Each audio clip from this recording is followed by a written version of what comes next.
Aqui tinha uma pergunta que eu não consegui encontrar ela, né? Na hora que a gente estava no Telegram, o chat passou, mas eu não consegui marcar. A pessoa perguntou o seguinte: os Anunnaki, Enki, no caso, no momento da criação da raça adâmica, né? Aquele processo de criação da raça adâmica, eles utilizaram realmente de uma raça primitiva que já existia aqui no primeiro anel como base para, para a raça adâmica, ou eles criaram o ser humano do nada, do zero. A gente tem alguns detalhes, né, de que os Anunnakis encontraram a fórmula da criação do ser humano que foi deixada pelos dimensionais, pelos Murios, numa pedra em Rondônia. E eles utilizaram essa fórmula, né, para esse aperfeiçoamento da raça humana. Agora, se eles usaram, na teoria de Zecharia Sitchin, né, em algumas supostas traduções, diz que foi utilizado um homem primitivo e tudo mais, não era macaco, né? Otávio, o que você tem a dizer aí? Pois é, essa parte, ela tá bem distorcida ainda, da realidade.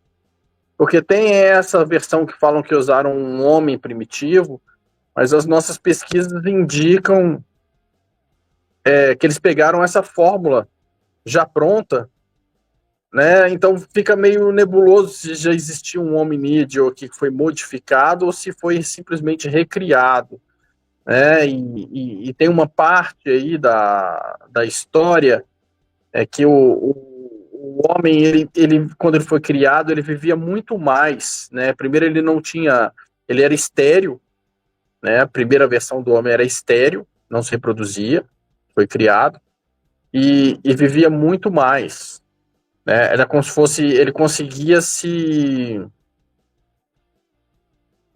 o corpo dele conseguia se curar mais rapidamente, né? Se ele fosse cortado, ferido, alguma coisa, ele conseguia se recuperar muito mais rapidamente, né? E aí depois deram uma piorada na genética, porque isso não era interessante para eles manterem o controle sobre o homem, né? Vivendo muito tempo, se recuperando e sendo, né, quase imortal nesse sentido, ele ficaria muito inteligente com o tempo.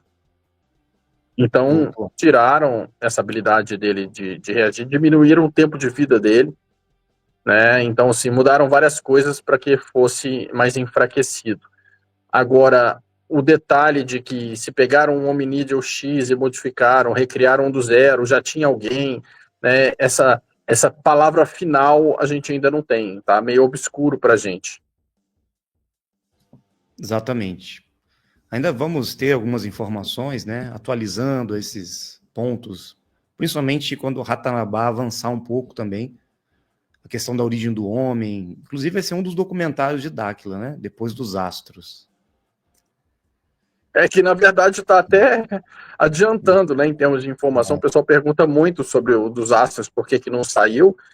Na verdade, a dificuldade que a gente teve com o dos astros foi que na hora que a gente estava totalmente focado nele, teve a pandemia que impediu a gente de fazer as viagens que eram necessárias. E aí, quando voltou, a gente já estava nessa fase de pesquisa arqueológica que tinha que fazer, que era a prioridade do momento. Então, acabou se tornando prioridade a pesquisa, que tanto é arqueológica como da história do homem ao mesmo tempo, né? Mas, em paralelo, estão sendo feitas também, né, mais estudos aí da questão dos astros, mas é que está mais importante para uma questão vibratória e consciencial para a humanidade agora, essa questão do passado da humanidade, da parte arqueológica, e por isso que ainda não saiu o documentário dos astros.